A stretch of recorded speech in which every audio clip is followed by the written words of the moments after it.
Hey Lash Babes, so today we are going to break down Chapter 4, Client Safety and Infection Control, and we will be using our Milady Advanced Services Eyelashes textbook. So if you are in lash training or lash school or taking a lash extension course, whether it be a 1 or 2 day class, or if your state requires you to take a course that is required for a certain number of hours, or if you just simply want to learn something new or refresh yourself, this video will be helpful. There are 5 objectives from this chapter, so we will explain why eyelash technicians need to understand client safety and infection control. We're going to review the basics of infection control.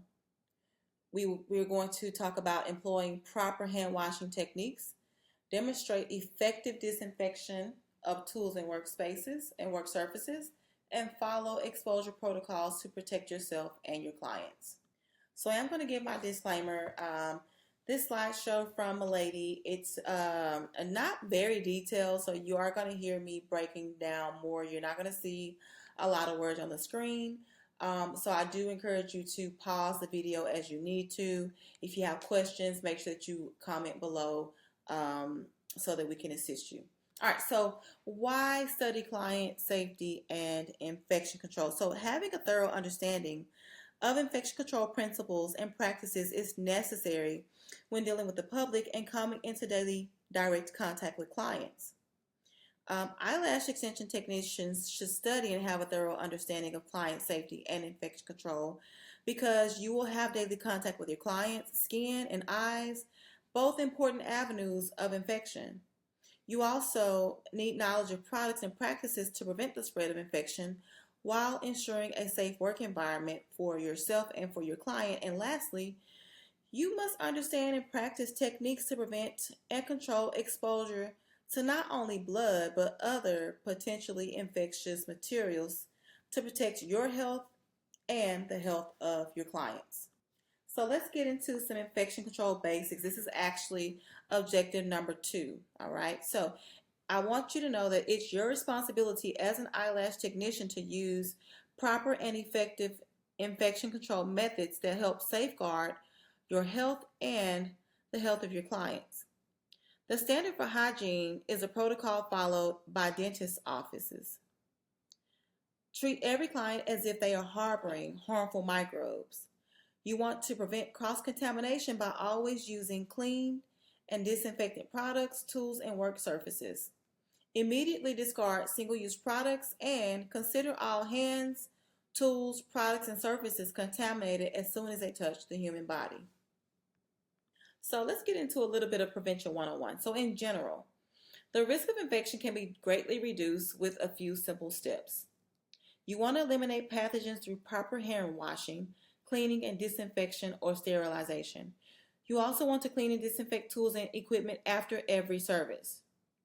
You also want to keep your skin intact to reduce portals of entry for bacteria. So wear gloves when working with chemicals, use lotion to reduce skin drying and cracking, and cover open wounds. You also want to be prepared to turn away or reschedule clients who show signs of illness. Remember, you are not licensed to diagnose illness or infection. You should, however, refer sick patients to the healthcare provider. And I'm also going to go one more step to say if you are feeling ill, if you're not well, you also should not be working or taking clients at that time. Personal habits are definitely important for controlling infection control and promoting client safety. So it's important to think about your personal habits in terms of how they may increase or decrease the risk of transmitting an illness. For example, if you see 50 clients a week and you shake hands with each of them, you're exposing yourself to everything on the hands of those 50 people every week. It can only be a matter of time before you get sick. However, making a habit to follow the rules of proper cleaning and disinfection, both in your home and at work, will help decrease the odds of falling ill. Hand washing, cleaning, and disinfection are all ways in which you can personally combat the spread of disease and safeguard your health and that of your clients. Hand washing is objective number 3. Objective number 3 wants us to be able to employ proper hand washing techniques.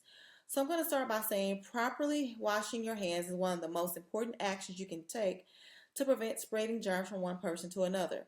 Proper hand washing removes germs from the folds and grooves of the skin and from under the free edge of the nail by lifting and rinsing germs and contaminants from the surface of your skin. You should wash your hands thoroughly before and after working with each client. You also want to follow the general hand washing procedures. Proper hand washing means to turn the water on and wet your hands. Pump soap from a pump container onto the palm of your hands. Rub your hands together all over vigorously until a lather forms, and you want to continue that for a minimum of 20 seconds. You also want to scrub your nails with a nail brush if product or debris is visible under your nails or if you are washing your hands following an exposure incident. You also want to choose a clean or disinfected nail brush with the nail brush with soap onto the bristles, and brush your nails horizontally back and forth under the free edges. And you also want to change directions vertically and move that brush up and down the folds of your fingernails and nail folds. The process for brushing both hands should take about 60 seconds. You'll then want to rinse that nail brush and deposit it into a labeled container for dirty implements. From there, you will rinse your hands under warm running water. Use a clean cloth or paper towel to dry your hands. And then after drying your hands, turn off the water with the towel and then dispose of the towel without contaminating your hands by touching a doorknob.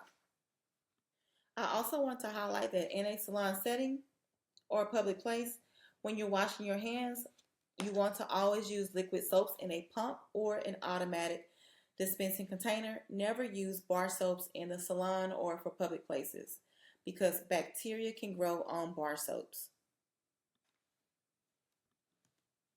In terms of antibacterial soaps, although there are many marketing claims on soaps these days, antibacterial and antimicrobial soaps have been under FDA scrutiny since 2014. In 2016, many of the chemicals used in these soaps were banned. What's more, research has shown that repeated use of antibacterial products can increase the growth of some of the worst pathogens. The true benefit of hand washing comes from the friction created by the soap bubbles that works to pull pathogens off of the skin surface. Repeated hand washing can also dry the skin, so using a moisturizing hand lotion after washing is a good practice. Waterless hand sanitizers are also another avenue that you can go down when it comes to your infection control. Hand sanitizers generally do contain high volumes of alcohol and are intended to reduce the number and slow the growth of microbes on the skin. When there is visible dirt and debris on the hands, neither waterless hand sanitizers nor antiseptics will work until the dirt or debris is removed. This can be accomplished only with liquid soap and a soft bristle brush and water. So, if you need to wash your hands, if you see visible dirt and debris, hand sanitizers are not going to do the trick. You need to do your general hand washing procedures. Also, due to the drying effect of alcohol, hand sanitizers should not be overused, but if they are allowed in your state, they are an excellent option when washing your hands is not possible.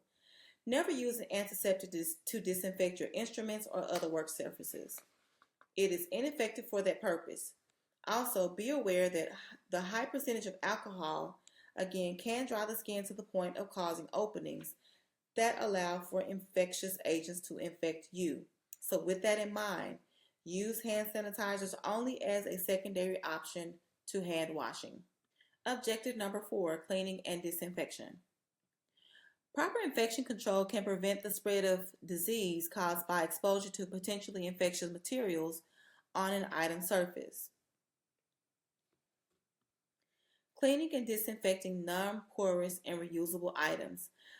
State rules require that all multi-use tools and implements be cleaned and disinfected before every service. You want to be mindful to mix all disinfectants according to the manufacturer's directions. Always adding the disinfectant to the water rather than the water to the disinfectant. So when you're making your EPA registered solution, disinfection solution, you want to fill your container up with water first, and then you add your chemical, which is your disinfectant solution, to the water. Again, always add your chemicals to your water. Never add water to your chemicals. If you have questions about that, drop us a comment below.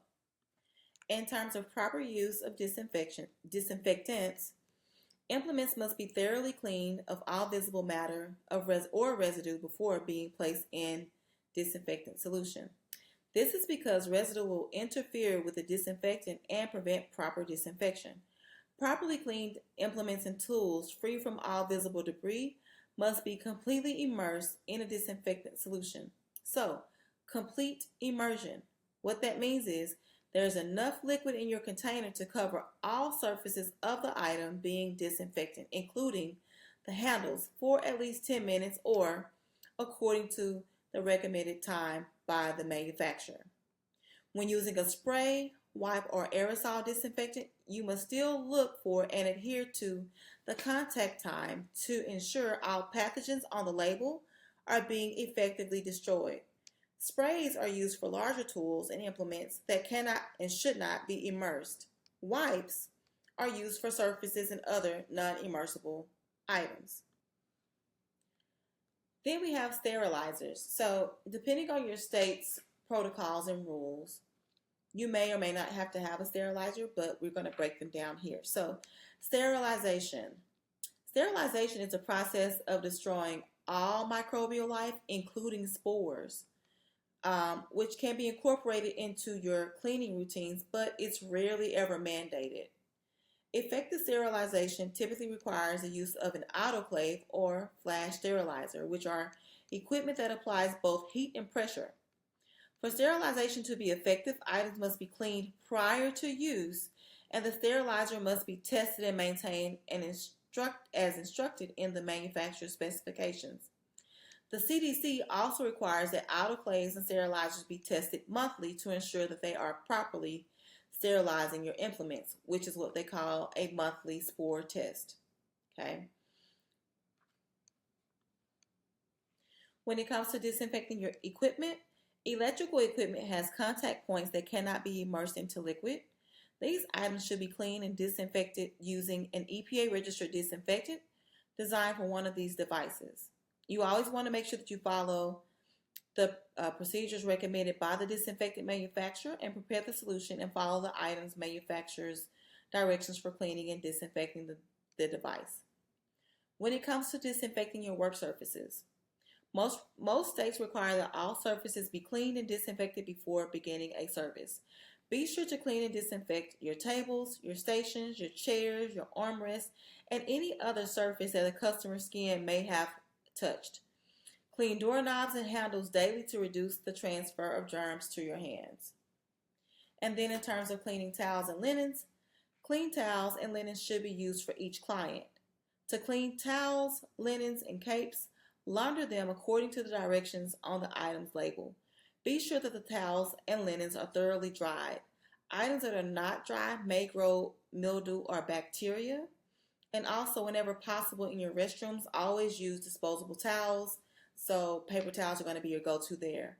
I also want to drop another golden nugget. If you are in the state of Texas, Texas Department of Licensing and Regulation requires for us in the beauty and barber industry to launder all of our linens and towels in hot water, as well as use disinfecting bleach when we are laundering our linens and towels.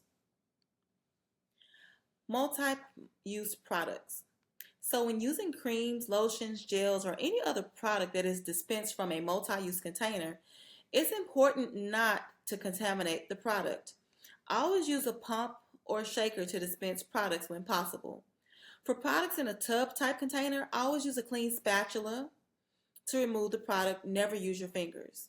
And then appropriate handling of your single-use items are as follows.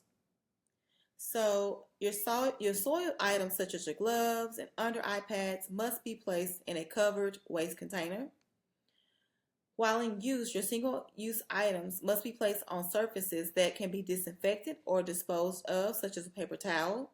So never place your single-use items just on your station. Maybe use a dental bib, maybe use a paper towel to lay your items out on to perform your services. And then lastly, keep your clean supplies separate from your used ones and take out only what's needed for each service. You also want to properly clean and disinfect your treatment area. So the pre-service is an organized step-by-step plan for cleaning and disinfecting your implements, assembling your materials, organizing your station, and meeting your clients. The post-service is an organized step-by-step plan of caring for your client after the procedure has been completed, as well as cleaning the treatment area at the end of the day or at the end of the service. It also details how to help your client through the scheduling and payment process and allows you to close the service by offering rebooking dates and retail home care purchases. Disinfectant tips and safety. So never forget that disinfectants are poisonous and can cause serious skin and eye damage. Some disinfectants appear clear, whereas others, especially your phenolic disinfectants, are a little bit cloudy. Always use caution when handling your disinfectants, in addition to using the tips that we're going to share on the next slide. So disinfectant tips and safety. For one, you always want to keep a safety data sheet, or what we call an SDS, on hand for your disinfectants that you use. Always wear gloves and safety glasses. Avoid skin and eye contact. Again, remember to always add your disinfectant to the water when diluting it to prevent foaming, which can result if you mix the ratio incorrectly. Always use tongs, gloves, or a draining basket to remove implements from your disinfectants. Always keep your disinfectants out of the reach of children. Always follow the manufacturer's instructions for mixing, using, and disposing of your disinfectants. You also want to use disinfectants only on clean, hard, non-porous surfaces. You want to keep an item submerged in the disinfectant for 10 minutes unless the product label specifies differently. You also want complete immersion of your tools that you are disinfecting, meaning every part of that tool should be immersed in the disinfectant. You also want to disinfect large surfaces such as countertops carefully and apply disinfectant to clean surfaces and let the spray have a contact time of 10 minutes unless the state regulations say differently. You always want to wear gloves to prevent cross-contamination. You also want to disinfect your magnifying lamps. You want to clean all containers and wipe them off dry if they're dirty. You want to clean your counters, your sinks, your surfaces, and floors with your floor mats with a disinfectant. And then never let your quats, phenols, or bleach or any other disinfectant come in contact with your skin. You also want to place any disinfectant or other product in an unmarked container. So never place disinfectants in unmarked containers. They always need to be labeled. And lastly, never mix chemicals together unless specified in your manufacturer's instructions. So never mix chemicals or disinfectants together. Next, never mix your EPA with bleach. Never mix bleach with ammonia. Never mix bleach with vinegar. Never mix chemicals in general. Next up, we have safety data sheets. So safety data sheets they are required by OSHA, which OSHA stands for the Occupational Safety and Health Administration. And what they do is they require a hazard communication standard that requires all employees to be notified of any chemical in their workplace that could be hazardous. So this is where safety data sheets come into play. All SDSs are formatted into 16 categories with 9 accepted pictograms and are provided for free from the manufacturers of the chemical. Having an SDS available for every chemical used in the workplace is a requirement by OSHA. SDSs must be immediately available to all employees, so storing them on a computer that only managers can access or keeping them in a locked office is not acceptable. Remember, these sheets are for use in emergencies, which are often chaotic situations where every second counts. So everyone should have access to your safety data sheets. And again, you should have one for all of the chemicals that are going to be used at your workplace. The categories on the SDS are in uniform format and order that must be followed by all manufacturers. So they all have to start with telling us the identification of the product name, contact information, etc. Hazardous identification, So meaning we have to know if it's flammable, if it's combustible, etc. The SDS also has to let us know of the composition and information on the ingredients in that chemical or that product. It also has to disclose to the consumer or workers first aid measures, firefighting measures, accidental release measures, how to handle and store the product, exposure controls and personal protection, physical and chemical properties of that product, stability and reactivity of that product, toxicology information, ecological information, disposal considerations, regulatory information, and any other information that is required. In terms of SDS vocabulary, I want to make sure that you guys know that a carcinogen means that it is cancer causing or is believed to cause cancer. And then the term combustible. Combustible means that the material is capable of igniting and burning. Compared to this, flammable material is even easier to ignite. Okay, so let's get into objective number 5, exposure incidents. So, standard precautions are guidelines published by the CDC that requires the employer and employees to assume that any human blood or other body fluids are potentially infectious. Because it may not be possible to identify clients with infectious diseases, and such clients may not look sick, strict infection control practices should be used with all clients. In many instances, clients may be just getting sick or may be long-term viral carriers and are asymptomatic, meaning they show no symptoms or signs of infection. Blood exposure is something that can happen in the salon or spa. You should never perform a service on a client with an open wound, rash, or abrasion. However, sometimes accidents do happen while services are being performed, and we call those exposure incidents. So, an exposure incident is when you have come into contact or exposed someone's blood or body fluids. So, an exposure incident is contact with non-intact or broken skin, blood, body fluid, or other potentially infectious material that is a result of the performance of a worker's duty. Should the client suffer a cut or abrasion that bleeds during the service, you do need to follow the steps to handling an exposure incident. If you are handling an exposure incident due to a client injury, the first thing that you need to do is immediately stop the service. Put on your gloves if you're not already wearing gloves. Face your client and calmly apologize for the incident. If it is appropriate, assist your client to the sink and wash that injured area with soap and rinse it under water. You want to then pat that area dry using a new clean paper towel. You also want to offer your client antiseptic and an adhesive bandage, and you want to discard all contaminated objects such as your wipes or your cotton balls in a plastic bag and then place it in the trash bag. So you want to make sure that you double bag the contaminated waste. You also then want to remove all implements from your workstation and then clean and disinfect your work surfaces. Discard your gloves and thoroughly wash your hands with running water and liquid soap and rinse them and dry them. Okay? And then put on a fresh pair of gloves and then proceed with cleaning and disinfecting your implements.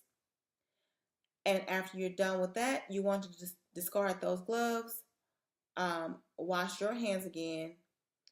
Recommend that the client sees a doctor or a physician if there is pain, redness, swelling, or irritation, or you can also ask the client if they want to proceed with the service. You also may want to note that some states require you to apply powdered alum, styptic powder, or cyanoacrylate to an open wound with a disposable cotton-tipped instrument like a Q-tip. That is going to stop the bleeding.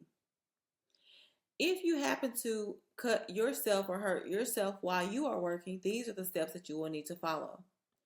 If you happen to hurt yourself or cut yourself or expose your broken skin, blood, body fluids, etc., you need to immediately stop the service. Inform your client of what has happened and let them know that you are going to take care of your cut. If it's appropriate at that time, you need to go wash and rinse your injured area under running water. Pat the area dry using a clean paper towel. Apply an antiseptic and an adhesive bandage to the wound. Put on some gloves. Discard all of your single-use contaminated objects such as your wipes or cotton balls in a plastic bag and then place that into a trash bag and then discard of that. That is called your double bagging. You then want to remove all implements from your workstation and then clean and disinfect the workstation surfaces. From there, you are going to discard those gloves, wash your hands once more, put on a new pair of gloves, and then proceed with cleaning and disinfecting your implements. From there, you may return to service and pick up where you left off. If you have your ebook or your Milady Eyelash book, you can find the blood exposure incident services on page 80 through 83. So please take a look at those. PPE, or personal protective equipment, is something that's also needed in the salon or spa. Many chemicals used in a salon or spa do bear labels indicating that the use of PPE, such as gloves and safety glasses, is required when working with the products. I don't think I need to break down what gloves are, but just know that you need to change your gloves before and after each service and anytime that you walk away from your client. And then as far as wearing a mask, although you as an eyelash technician will not have much need for dust protection, a properly fitted dust mask rated N95 they are highly effective against germs and the respiratory droplets and aerosols that cause diseases such as COVID-19. I do recommend that if you're going to do eyelash extensions, you do want to wear a mask to help protect yourself and your client, because you are working very closely in that client's oxygen bubble and they are also being exposed to your oxygen bubble as well. And so we just want to make sure that we're keeping everyone safe and healthy. An eye wash station is also something that you need to have as an eyelash extension technician. It may not have to be a full station. It could just be a regular eye wash kit. So you want to ensure that an eye wash station or kit is available in your treatment area or nearby and is accessible in your workplace. Be prepared to use an eye wash or eye wash kit if glue, tint, lamination chemicals accidentally get in your client's eye. If watering of the eyes occurred due to glue fumes, or if there is any emergency where an immediate rinse is needed, make sure that you have your eye wash station or eye wash kit available. That is all of Chapter 4. This is our summary and review. We have learned 5 objectives. So we've covered explaining why you as an eyelash technician need to understand client safety and infection control. You want to review the basics of infection control. We want to employ proper hand washing techniques. We discussed demonstrating effective disinfection of your tools and work surfaces, and then we also discussed exposure protocols for you to follow. We hope that this video helps, and if you have any questions, be sure to leave us a comment below. Have a great day.